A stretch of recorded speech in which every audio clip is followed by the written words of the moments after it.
나는 항상 생각했다. 가족이란 피가 섞인 끈끈한 유대라는 걸 언니와 나는 어렸을 때부터 서로를 지키며 자랐다. 엄마가 일찍 돌아가시고 아빠가 병으로 쓰러진 후 언니는 나를 데리고 서울로 올라와 작은 원룸에서 살았다. 언니는 열심히 일해서 집을 사고 결혼해서 화려한 저택을 짓고 이제는 재벌급 사업가의 며느리가 되었다. 나는 그저 언니의 그림자 속에서 조용히 버티는 존재였다. 동생아, 내가 있어서 다행이야. 항상 고마워. 언니의 그 말 한마디에 나는 모든 걸 참았다. 피곤한 몸으로 저택 청소를 하고 아이를 돌보고 심지어 언니의 비밀스러운 심부름까지. 그것이 가족의 사랑이라고 믿었다. 그런데 그날 그 저녁 식사 자리에서 모든 게 무너졌다. 저택의 다이닝룸은 거대한 샹들리에 아래로 황금빛으로 물들어 있었다. 언니의 남편, 시아버님, 그리고 언니의 5살 난 아들 민준이가 테이블에 둘러앉아 있었다. 나는 부엌에서 요리를 나르며 서빙을 하고 있었다. 평소처럼. 오빠, 오늘 회사 어땠어? 언니의 달콤한 목소리가 울렸다. 남편은 피곤한 듯 대답했다. 바빠 죽겠어. 동생이 요리 잘하네. 맛있어. 나는 고맙다는 듯 미소 지었다. 그런데 갑자기 민준이가 포크를 내려놓고 테이블 옆에 놓인 은종을 흔들었다.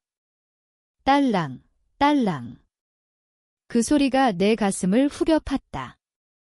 엄마, 하인 아줌마 불러. 물 좀 더 줘. 민준이의 천진난만한 목소리가 방 안을 가득 채웠다. 언니는 웃으며 말했다. 민준아, 예의 있게. 이모라고 불러. 하지만 민준이는 고개를 저었다. 아니야, 하인들은 부르면 와야 햄 책에 나와 있잖아. 그 순간 시간이 멈춘 듯 했다. 나는 물컵을 쥔 손이 떨리는 걸 느꼈다. 하인. 나를. 피가 섞인 동생을. 언니의 시선이 나에게 스쳤지만 그 안에는 변명도 사과도 없었다. 오히려 미안, 동생아. 애가 아직 어려서 라는 말조차 없었다. 남편은 코웃음을 치며 어린애 말인데 뭐 재미있네 라고 했다. 나는 물컵을 내려놓고 부엌으로 물러났다. 문을 닫자마자 눈물이 터져 나왔다. 이게 가족인가? 그날 밤 나는 침대에 누워 천장을 바라보았다. 어렸을 때 기억이 떠올랐다. 언니가 나를 업고 비 오는 거리를 걸으며 우리 둘이서도 잘 살자라고 했던 그날. 그런데 이제 나는 언니 집의 하인이었다. 매일 아침 6시에 일어나 청소하고 저녁에 요리하고 민준이의 숙제를 도와주고 언니는 나를 도우미로 소개했다. 친구들 앞에서 우리 집에 사는 동생이야. 도움이 돼. 그 말 한마디가 내 자존심을 갈기갈기 찢었다. 나는 대학도 포기하고 언니를 위해 일했다. 아빠의 병원비를 갚기 위해. 그런데 보상은? 이게 전부인가? 가슴이 답답해 숨이 쉬어지지 않았다. 복수. 그런 생각이 스쳤지만 곧 지웠다. 가족인데 어떻게. 하지만 그 종소리는 내 머릿속에서 울려 퍼졌다. 딸랑, 딸랑. 그 소리가 나를 잠들지 못하게 했다. 다음 날 아침, 나는 평소처럼 커피를 타서 언니 방으로 가져갔다. 문이 열려 있었고 언니는 남편과 속삭이고 있었다. 오빠, 그 사업. 동생한테 말 안 했어? 돈 좀 더 필요하면 남편의 목소리가 낮게 깔렸다. 됐어. 동생은 그냥. 여기서 지내게 해주면 돼. 이 쓸데없는 소리 하지 마. 나는 문틈으로 그 광경을 보았다. 언니의 미소가 나를 향한 게 아니라는 걸 깨달았다. 나는 그냥 편리한 도구였다. 그날부터 내 마음속에 작은 균열이 생겼다. 참아야 한다고, 가족이라고. 하지만 균열은 점점 커져만 갔다. 며칠이 지나도 그 종소리는 내 귓가에 맴돌았다. 저택 생활은 여전했다. 아침에 시아버님의 신문을 펴드리고, 점심에 언니의 쇼핑백을 정리하고, 저녁에 민준이의 목욕을 시키고. 하지만 이제 모든 게 다르게 느껴졌다. 언니의 웃음소리가 예전처럼 따뜻하지 않았다. 오히려 날카로웠다. 동생아, 민준이 옷 좀 빨아. 더러워졌어. 그런 명령조의 말투가 자연스러워진 지 오래였다. 나는 고개를 끄덕이며 따랐다. 입 밖으로 불평한 적 없었다. 왜냐하면 이 집이 나에게는 피난처였으니까. 밖에는 아무것도 없었다. 직업도, 친구도, 미래도. 어느 오후, 언니가 친구들을 초대했다. 고급스러운 티파티였다. 나는 테이블을 세팅하고, 차를 따르고, 과일을 썰어 나르는 역할이었다. 와, 여기 도우미 진짜 착하네. 어디서 데려왔어? 친구 한 명이 웃으며 물었다. 언니는 가볍게 대답했다. 가족이야. 시골에서 올라온 동생. 일손이 필요해서 웃음소리가 터져나왔다. 나는 부엌으로 도망치듯 들어갔다. 가슴이 터질 듯 아팠다. 가족. 일손. 그 말이 칼처럼 꽂혔다. 거울 앞에 서서 내 얼굴을 보았다. 피곤한 눈, 거친 손우이게 나의 삶인가? 32살, 아직 젊지만 이미 늙은 듯 했다. 그날 밤, 민준이가 내 방으로 왔다. 이모, 미안해. 내가 잘못했어. 아이의 눈이 촉촉했다. 나는 무릎 꿇고 안아주었다. 괜찮아, 민준아. 이모가 사랑해. 하지만 그 안아줌 속에 아이의 무지가 언니의 가르침이라는 걸 알았다. 언니는 민준이에게 나를 지모가 아닌 다줌마로 키웠다. 복잡한 감정이 뒤엉켰다. 아이를 탓할 수 없었다. 탓할 수 있는 건 오직 언니뿐이었다. 시간이 흘러 언니의 생일 파티가 다가왔다. 저택은 손님들로 북적였다. 나는 또 서빙을 했다. 술잔을 나르고 빈 접시를 치우고. 한 손님이 나를 붙잡았다. 자네, 여기서 오래 일하나? 보아하니 고생 많아 보이네. 나는 미소 지었다. 네, 가족 사업이에요. 거짓말이었다. 하지만 그게 나의 방어였다. 파티 중간 언니가 마이크를 잡고 연설했다. 오늘 이 자리에 모인 모든 분들께 감사드려요. 특히 우리 집을 지켜주는 동생에게. 고마워. 박수가 터졌다. 나는 무대 뒤에서 그 광경을 보았다. 고마워.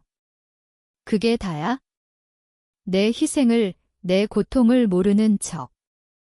파티가 끝난 후 나는 정원으로 나갔다. 밤 공기가 차가웠다. 별을 올려다보며 생각했다. 언니, 너는 나를 어떻게 생각해? 눈물이 흘렀다. 그때 언니가 다가왔다. 동생아, 오늘 고생 많았어. 이제 쉬어. 그녀의 손이 내 어깨를 톡톡 쳤다. 하지만 그 손길이 차가웠다. 나는 참았다. 언니, 나 행복해. 물었다. 언니는 웃었다. 물론이지. 너도 그러지. 아니, 아니라고 외치고 싶었다. 하지만 입이 떨어지지 않았다. 그날 내 마음속 균열이 더 깊어졌다. 생일 파티 이후 저택 분위기가 이상해졌다. 언니의 남편이 사업으로 스트레스를 받고 시아버님이 건강이 안 좋아서였다.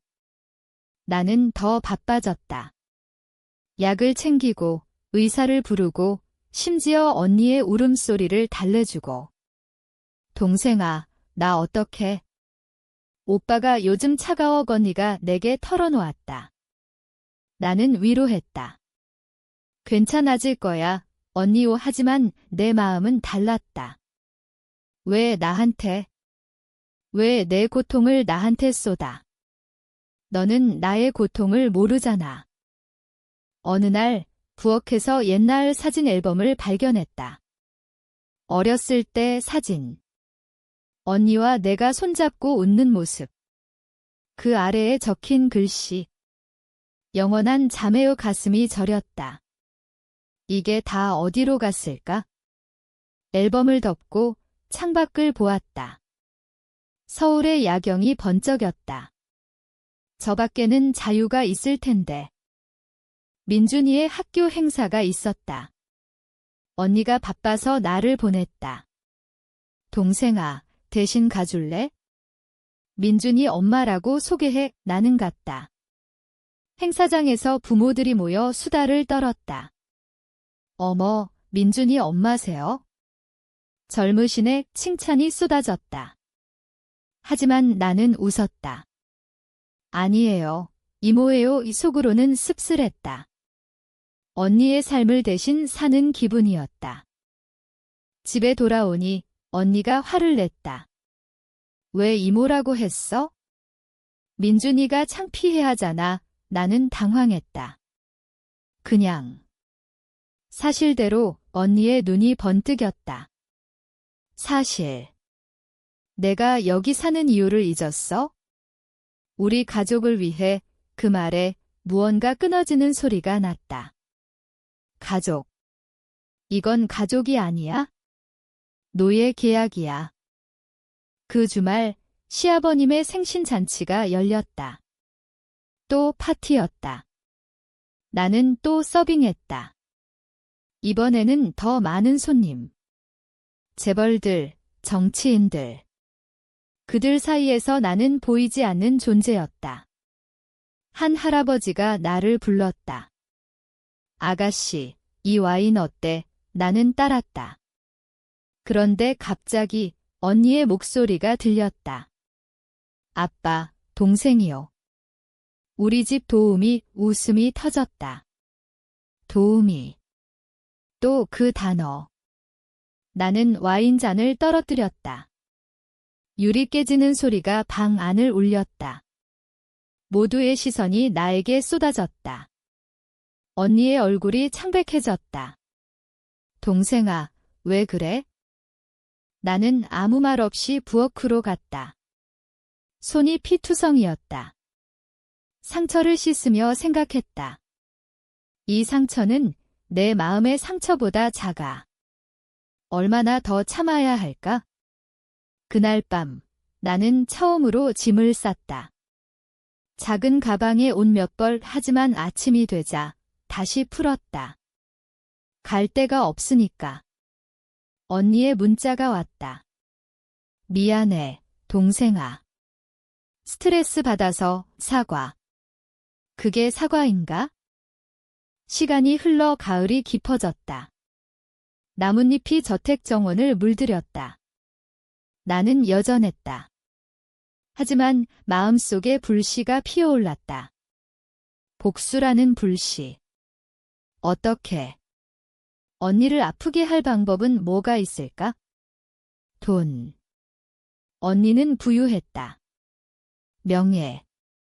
언니의 삶은 완벽해 보였다.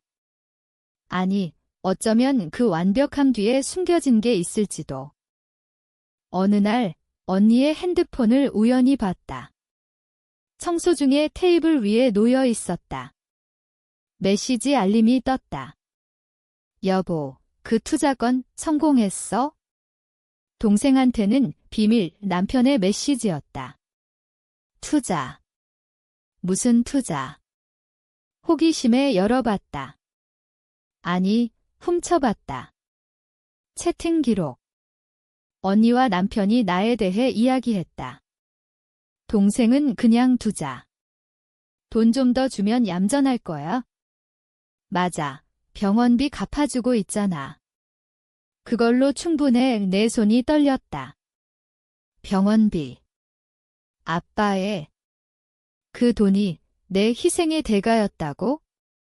더 파고들었다. 은행 앱 언니의 계좌. 거기엔 내 이름으로 된 이체 내역이 있었다. 매달 100만 원 가사 도움비. 하지만 그 돈은 내 통장에 들어오지 않았다. 어디로 갔을까? 더 뒤졌다. 아빠의 병원비는 이미 다 갚은 지 오래였다. 그 돈은 언니의 사치스러운 여행, 보석, 민준이의 사교육으로 흘러갔다.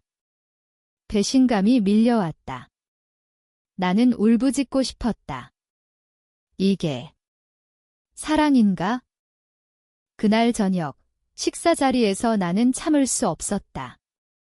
언니, 아빠 병원비는 언제 다 갚았어? 갑작스러운 질문에 테이블이 조용해졌다. 언니의 얼굴이 굳었다. 갑자기 왜 그래? 다 갚았지. 나는 핸드폰을 꺼냈다. 스크린샷. 이 돈 어디 썼어? 남편이 눈살을 찌푸렸다. 동생, 무슨 소리야? 프라이버시 침해잖아. 나는 웃었다. 처음으로 차가운 웃음. 프라이버시. 나한테는 없었잖아. 하인한테 프라이버시가 어디 있어?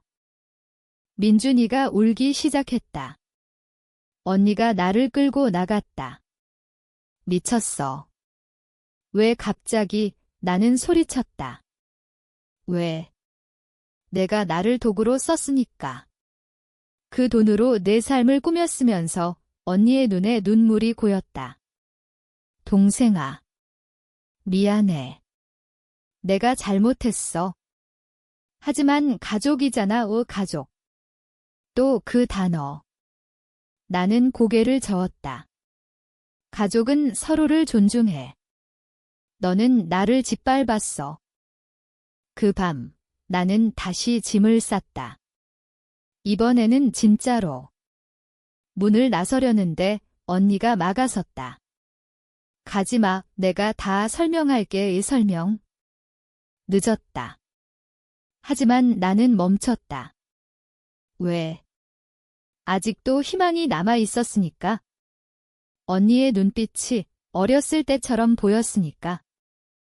다음 날 언니는 나를 데리고 카페로 갔다. 오랜만에 둘이서. 동생아, 진심으로 미안해. 그 돈이 내가 잘못 관리했어. 돌려줄게. 언니의 목소리가 떨렸다. 나는 물었다. 왜 그랬어? 나를 그렇게. 언니는 한숨을 쉬었다. 나도. 압박받았어. 시아버님, 남편, 사회. 완벽해야 했어. 너는 안전망이었어. 안전망. 그 말이 더 아팠다. 나는 안전망이 아니야. 사람인데. 카페에서 나온 후 우리는 집으로 돌아왔다. 하지만 분위기는 변했다. 언니는 나를 도우미로 부르지 않았다. 동생아, 같이 산책 갈까? 작은 변화. 나는 받아들였다. 어쩌면 용서할 수 있을지도. 하지만 그건 착각이었다. 며칠 후 또 사건이 터졌다. 시아버님의 변호사가 왔다. 유언장 관련. 상속은 장남에게. 하지만 도우미 비용은 나의 이름이 언급됐다. 도우미 비용. 나는 벌떡 일어났다. 저는 가족입니다. 시아버님은 차갑게 말했다. 가족. 내가 이 집에 온 건 잡이야? 일한 만큼 받으면 되던 이는 아무 말도 하지 않았다. 그 침묵이 나를 무너뜨렸다. 나는 방으로 들어가 문을 잠갔다. 전화기를 들었다. 옛 친구에게. 나 나갈래. 도와줘. 친구의 목소리가 따뜻했다. 늦었어. 언제든 와. 그날 밤 나는 편지를 썼다. 언니에게. 언니, 나는 더 이상 내 그림자가 아니야. 나 자신을 찾으러 갈게. 미워하지 마오. 편지를 놓고 나는 저택을 나섰다. 택시를 타고 서울거리를 달렸다. 자유에 맛하지만 가슴은 텅 비었다. 가족을 버린 기분. 아니, 버림받은 기분. 새 아파트에 정착했다. 작은 원룸. 직장을 구했다. 카페 알바. 처음엔 힘들었다. 손님들의 무례함, 피곤함. 하지만 그게 나의 것이었다. 언니의 전화가 왔다. 동생아, 돌아와. 미안해. 나는 받지 않았다. 블록했다. 복수. 아직 아니었다. 그냥 나를 되찾는 중이었다. 몇 달이 흘렀다. 나는 새로운 삶을 살았다. 카페에서 만난 사람들, 작은 친구들. 너, 예쁘네. 왜 그렇게 슬퍼? 동료의 말에 웃었다. 과거 때문이야. 과거. 언니의 저택은 꿈 같았다. 가끔 민준이의 사진을 SNS에서 봤다. 언니의 계정. 행복해 보였다. 하지만 댓글들. 민준이 엄마 없이 어떻게, 아니, 언니가 엄마잖아. 왜? 어느 날 우연히 만났다. 지하철에서. 언니였다. 쇼핑백을 들고 피곤한 얼굴. 동생아, 그녀가 나를 불렀다. 나는 피하려 했지만 잡혔다. 잘 지내? 왜 연락 안 해? 나는 차갑게 말했다. 바빠서. 언니의 눈이 붉어졌다. 나 잘못했어. 집이 엉망이야. 민준이가 너 찾고 남편이 사업 망할 뻔했어. 동정. 아니, 그건 나의 몫이 아니었다. 집으로 데려갔다. 내 작은 원룸. 언니는 놀랐다. 이게 내 삶이야. 나는 커피를 타주었다. 그래. 내 삶. 우리는 이야기했다. 어렸을 때 이야기. 웃음이 나왔다. 하지만 곧 진실로. 언니, 그 돈을 돌려줬어. 언니는 고개를 숙였다. 아니. 아직. 하지만 할게. 거짓말. 나는 알았다. 그 눈빛으로. 언니가 갔다. 그 후 나는 결심했다. 복수. 하지만 어떻게? 법적으로? 아니, 더 깊게. 언니의 약점을 찾자. 옛날 기억. 언니의 비밀. 어렸을 때 언니가 아빠의 돈을 훔쳤던 일, 그걸 숨기기 위해 나를 이용했다. 증거. 어딘가 있을 거야? 나는 조사했다. 인터넷, 옛 지인들. 마침내 찾았다. 은행 기록, 옛 편지. 증거. 나는 변호사를 만났다. 이걸로 언니를 고발할 수 있어. 변호사는 고개를 저었다. 시효 지났어. 하지만 협박은 아니, 협박이 아니야. 정의야. 나는 편지를 썼다. 증거를 동봉해 언니에게 보냈다. 언니, 내 비밀 알아. 돈 돌려주고 사과해. 아니면 모두에게 알릴게. 편지가 도착한 날 언니의 전화가 왔다. 블록 풀린 상태였다. 동생아. 이게 뭐야? 왜? 그녀의 목소리가 떨렸다. 나는 차갑게 말했다. 왜? 내가 나한테 한 대로. 권니는 울었다. 제발. 가족이잖아. 민준이 때문에 민준이, 또 그 이름. 민준이는 내가 가르쳤어. 나를 하인으로 침묵. 돌려줄게. 다 제발 용서해. 돈이 들어왔다. 내 통장에. 수억 원, 아빠의 돈, 내 노동의 대가. 하지만 돈은 문제가 아니었다. 사과였다. 언니가 다시 왔다. 원룸으로. 무릎 꿇었다. 미안해. 내가 괴물이었어. 나는 봤다. 언니의 눈, 진심. 어쩌면. 나는 안아주었다. 언니. 나도 미워하지만 안아주는 손이 떨렸다. 용서. 아직. 그 후 언니의 삶이 변했다. SNS에 더 이상 화려한 사진 없음. 민준이 학교 그만두고 남편과 싸움. 소문이 돌았다. 그 집, 파탄 났대. 나는 지켜봤다. 복수 성공. 하지만 내 가슴은 여전했다. 텅 빈 왜? 용서가 안 되니까? 어느 겨울, 크리스마스. 언니가 또 왔다. 선물 상자. 민준이한테 줘. 상자 안에 옛 사진 앨범.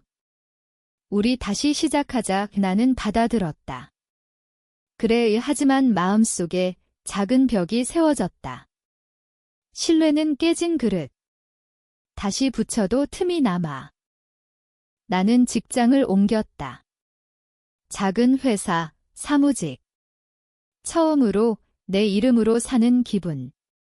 동료들이 너 강해 보인다고 했다. 강해. 그냥 살아남으려 할 뿐. 봄이 왔다. 꽃이 피는 서울. 나는 언니를 다시 만났다. 카페에서. 민준이를 데리고. 이모, 아이가 달려왔다. 나는 안았다.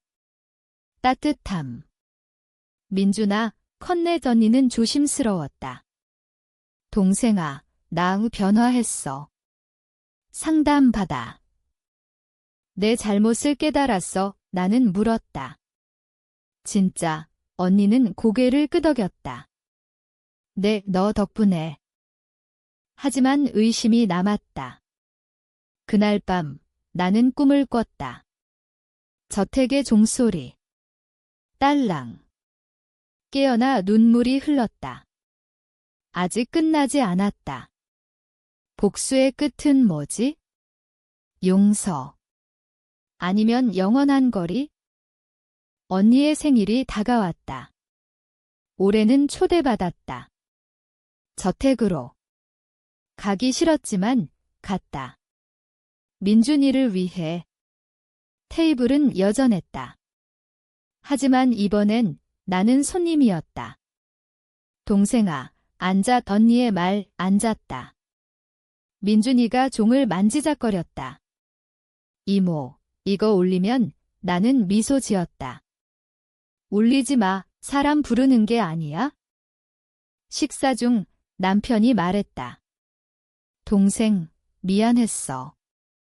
나도 몰랐어. 사과. 늦은. 하지만 받아들였다. 그날 우리는 웃었다. 진심처럼. 하지만 내 마음속 작은 그림자가 남아. 배신의 그림자. 집에 돌아와 나는 일기를 썼다. 오늘 가족이 됐나? 아니, 그냥. 평화의 평화.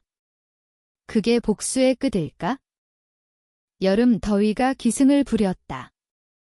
나는 휴가를 냈다. 제주도로. 혼자. 바다를 보며 생각했다. 내 삶, 언니 없이도 나는 살 수 있어? 핸드폰에 언니 메시지. 즐거운 여행, 답했다. 고마워. 돌아와 소식을 들었다. 언니의 남편, 사업 실패. 파산 위기. 언니가 전화했다. 동생아. 도와줄 수 있어. 그 돈. 내 돈, 나는 말했다. 언니, 이번엔 내가 해봐. 나처럼 침묵. 알았어. 고마워. 언니는 버텼다. 직장 구하고, 민준이 돌보고. 나처럼. 그 과정에서 우리는 가까워졌다. 진짜로.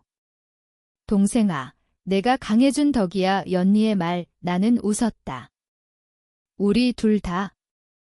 가을, 민준이 생일, 파티에 갔다. 이번엔 나는 케이크를 불렀다. 이모가 해줄게. 아이의 미소. 순수함. 언니의 눈빛. 감사함. 하지만 밤에 홀로 나는 생각했다. 복수는 끝났나? 아니, 여전하다. 매일 그 상처를 안고 사는 게. 겨울이 다시 왔다. 눈이 내리는 서울. 언니 집으로 갔다. 크리스마스 디너. 테이블에 둘러앉아. 민준이가 말했다.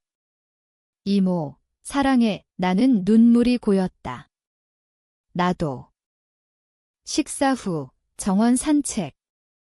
언니와 동생아, 그날 종소리. 잊었어. 나는 고개를 저었다. 아니. 하지만 용서했어. 언니가 안았다. 고마워. 영원히. 집에 돌아와 창밖 눈을 봤다. 하얀 세상. 깨끗하지만 차갑다. 나는 속삭였다. 가족이란 상처를 안고 사는 거야? 하지만 그 상처가 나를 만들었어. 지금 나는 자유다. 하지만 가끔 딸랑 소리가 들려. 그 소리가 묻는다.